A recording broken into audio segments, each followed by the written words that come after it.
वाशिम जिल्ह्यातील ढोरखेडा ग्रामपंचायतीच्या सरपंच सुनीता दत्तात्रय मिटकरी यांना 25,000 रुपयांची लाच स्वीकारताना लाचलुचपत प्रतिबंधक विभागानं रंगेहात पकडले। मंजूर विकास कामाच्या बिलासंदर्भातील कागदपत्रांवर सही आणि शिक्का करण्यासाठी लाचेची मागणी केल्याची तक्रार प्राप्त झाल्यानंतर ही कारवाई करण्यात आली। तक्रारीची पडताळणी करून एसीबीने सापळा रचला आणि लाचेची रक्कम स्वीकारताना संबंधितांना ताब्यात घेतलं। या प्रकरणी भ्रष्टाचार प्रतिबंधक कायद्यान्वये गुन्हा दाखल करण्यात आलाय। पुढील तपास सुरू आहे। या कारवाईमुळे परिसरात खळबळ उडाले आणि भ्रष्टाचाराविरोधातील एसीबीची ही महत्त्वाची कारवाई मानली जाते। विधान परिषद निवडणुकीत महाविकास आघाडीचे उमेदवार साहेबराव कांबळे यांनी अचानक उमेदवारी अर्ज मागे घेतल्यानंतर यवतमाळ जिल्ह्यात राजकीय वातावरण तापलंय। उमरखेड इथं आयोजित निषेध सभेत महाविकास आघाडीचे नेते आणि कार्यकर्त्यांनी या निर्णयाविरोधात तीव्र नाराजी व्यक्त करत जिल्हाभर आंदोलन करण्याचा इशारा दिलाय। यावेळी जिल्हाध्यक्ष सचिन नाईक यांनी या प्रकरणाची सखोल चौकशी करण्याची मागणी केली। निवडणूक प्रक्रियेत दबाव टाकून उमेदवारी मागे घेण्यास भाग पाडलं गेलं असल्यास त्याची चौकशी व्हावी असं तसंच मतदारांना नोटाचा पर्याय उपलब्ध करून द्यावा अशी मागणी करण्यात आली। सभेला महाविकास आघाडीचे विविध पक्षांचे पदाधिकारी, नगरसेवक आणि कार्यकर्ते मोठ्या संख्येने उपस्थित होते। सर्वांसाठी ज्या गोष्टीसाठी भांडण्याची गरज आहे, ज्या ठिकाणी सगळ्यात उपेक्षित माणसावर अन्याय होतो त्याच्यासाठी भांडण्याचं काम येणाऱ्या काळामध्ये काँग्रेस आणि महाविकास आघाडी करणार आहोत। आज त्यांचा हे जे साहेबराव कांबळे यांनी कृती केली आहे त्यांचा मी जिल्हा काँग्रेसचा अध्यक्ष या नात्याने त्यांचा जाहीर निषेध करतो आणि त्यांनी ही लोकशाहीची कुटुंबानं केली आहे। काँग्रेस पक्षाचा विश्वासघात केला आहे, महाविकास आघाडीचा विश्वासघात केला आहे, या सामान्य जनतेचा या जिल्ह्याचा त्यांनी विश्वासघात केला आहे। त्यामुळे मी समस्त आमच्या महाविकास आघाडीच्या वतीने त्यांचा जाहीर निषेध करतो।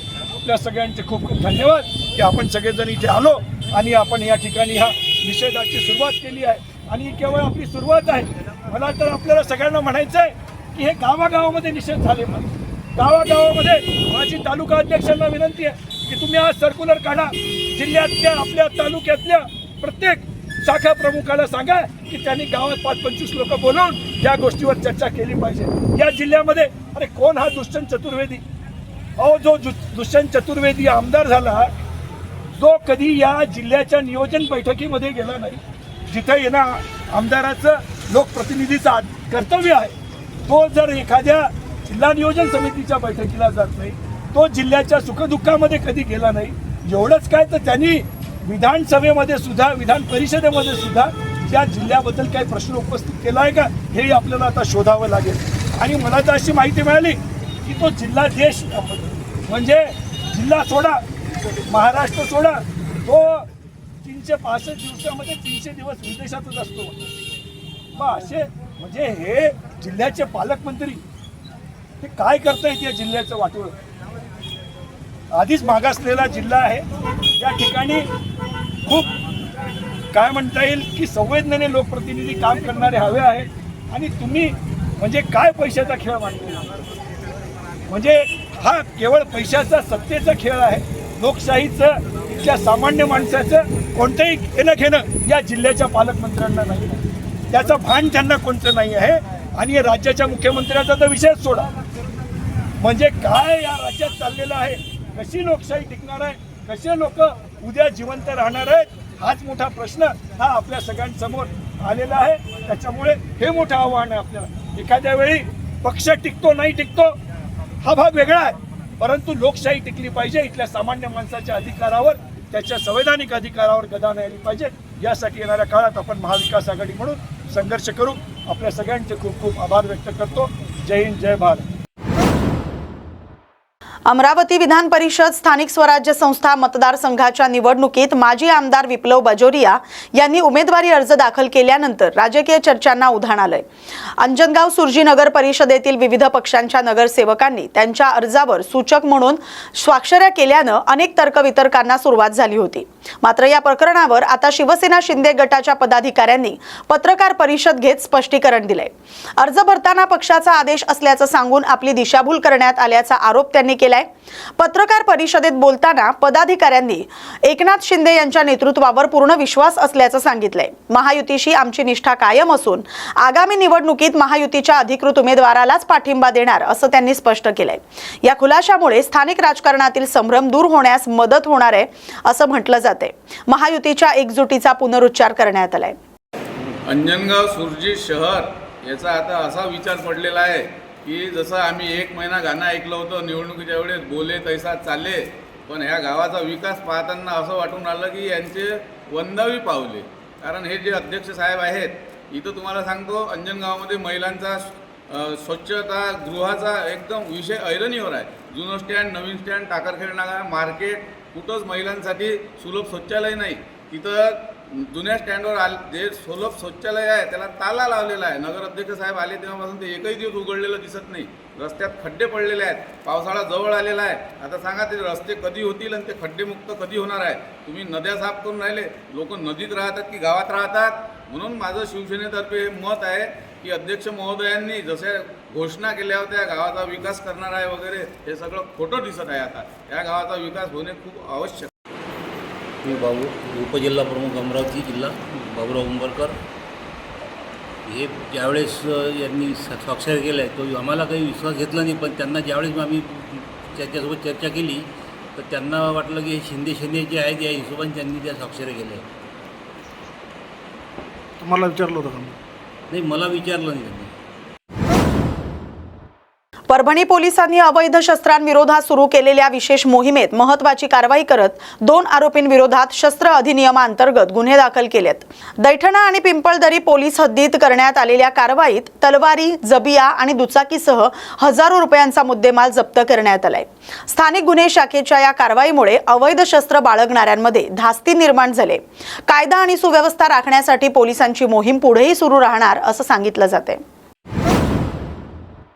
पुणे जिल्ह्यातील खेड तालुक्यात भैरवनाथ विद्यालय वाकी बुद्रुक इथं महाराष्ट्र शासनाच्या मोफत पाठ्यपुस्तक वितरण उपक्रमांतर्गत इयत्ता 1ली ते 8वीच्या विद्यार्थ्यांसाठी पुस्तकांचं वितरण करण्यात आलं। पंचायत समिती खेड आणि शिक्षण विभागाच्या संयुक्त विद्यमाने आयोजित या कार्यक्रमात तालुक्यातील सर्व केंद्रांना मराठी आणि सेमी माध्यमाची पाठ्यपुस्तकं वेळेत उपलब्ध करून देण्यात आलेत। या उपक्रमामुळे शाळांना शैक्षणिक वर्षाच्या सुरुवातीलाच पुस्तकं मिळाल्यानं शिक्षक आणि विद्यार्थ्यांमध्ये समाधानाचं वातावरण आहे। गट शिक्षणाधिकारी अमोल जंगले यांच्या मार्गदर्शनाखाली करण्यात आलेल्या नियोजनाचं सर्व स्तरातून कौतुक होते। विद्यार्थ्यांच्या शिक्षणासाठी हा महत्त्वाचा आणि सकारात्मक उपक्रम ठरलाय।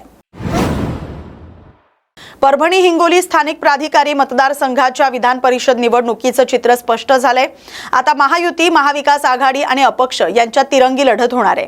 नामनिर्देशन पत्र मागे घेण्याच्या अंतिम दिवशी अनेक उमेदवारांनी माघार घेतल्यानं निवडणूक अधिक चुरशीची झाली। या निवडणुकीत महायुतीकडून सईद खान, शेरगुल खान, महाविकास आघाडीकडून डॉक्टर विवेक नावंदर आणि अपक्ष म्हणून सुशील कुमार देशमुख यांच्यात थेट सामना होणार आहे। एकूण 467 मतदार मतदानाचा हक्क बजावणार आहेत। मर्यादित मतदार संख्येमुळे ही निवडणूक अत्यंत चुरशीची ठरण्याची शक्यता आहे। मुदखेड शहरातील डॉक्टर बाबासाहेब आंबेडकर यांच्या पुतळ्याचा गेल्या 40 वर्षांपासून प्रलंबित असलेला प्रश्न लवकरच मार्गी लागेल असं ठोस आश्वासन माजी मुख्यमंत्री तसंच अशोक चव्हाण यांनी दिलंय। शिवाजीनगर परिसरातील जागेवर पुतळा उभारणीचा मुद्दा गेल्या काही दिवसांपासून चर्चेत आहे। स्थानिक पातळीवर तणावाचं वातावरण निर्माण झालं होतं। या पार्श्वभूमीवर गेल्या 12 दिवसांपासून पाठपुरावा करणारे मारुती डुबुकवाड यांनी देखील समाधान व्यक्त केलंय। जिल्हास्तरीय समितीचा अहवाल आल्यानंतर हा प्रश्न प्रशासकीय पातळीवर सोडवला जाईल असं आश्वासन देण्यात आले। त्यामुळे परिसरात निर्माण झालेला संभ्रम दूर होण्यास मदत होणार आहे आणि नागरिकांमध्ये सकारात्मक वातावरण दिसून येते। गावातील स्मशानभूमीची अत्यंत दयनीय अवस्था झाली असून अंत्यविधीसाठी नागरिकांना मोठ्या गैरसोयीचा सामना करावा लागतोय असा आरोप ग्रामस्थांकडून करण्यात येतोय। स्मशानभूमीतील शेडची पत्रे जीर्ण होऊन धोकादायक स्थितीत असल्यानं अंत्यविधीवेळी नागरिकांच्या सुरक्षिततेचा प्रश्न निर्माण झालाय।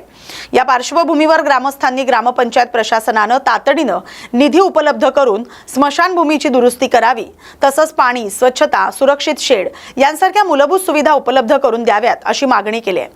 अन्यथा तीव्र आंदोलन छेडण्यात येईल असा इशाराही ग्रामस्थांनी दिलाय। स्मशानभूमीवर प्रेत जाळायला आले असताना मोठा खूप पाऊस आलेला। गेली 1 तास झालं प्रेत जाळण्याचा प्रयत्न करायला लागलो, तर पूर्ण विजायला लागले। वर पत्र्याची दुर्दशा त्या ग्रामपंचायतनं या गावाच्या प्रशासनाने केलेली ही गावची दुर्दशा आहे. जिथं प्रेत जाळायला तिथं जर असली परिस्थिती असेल तर बाकीच्या सुखसुविधा तर बोलायलाच नको. लवकरात लवकर ग्रामपंचायतनं आणि बाकीच्या प्रशासनाने, जिल्हा प्रशासनाने, आमदार असू देत, खासदार असू देत, यांनी या प्रश्नाची लवकरात लवकर दखल घ्यावी. हीच आमच्या सगळ्या प्रशासनाला, आमच्या सर्व ग्रामस्थांच्याकडून विनंती आहे. हे वरचं पोटू मारून घ्यावी. की बघा वरचे जर दाखवा बघा, जरा पोटू मारून घ्यायचं. ते धुरामुळे येत नाही बघा ते इकडे. या बातमीसोबतच बातमी महाराष्ट्राची मध्ये वेळ झाली आता इथेच थांबण्याची.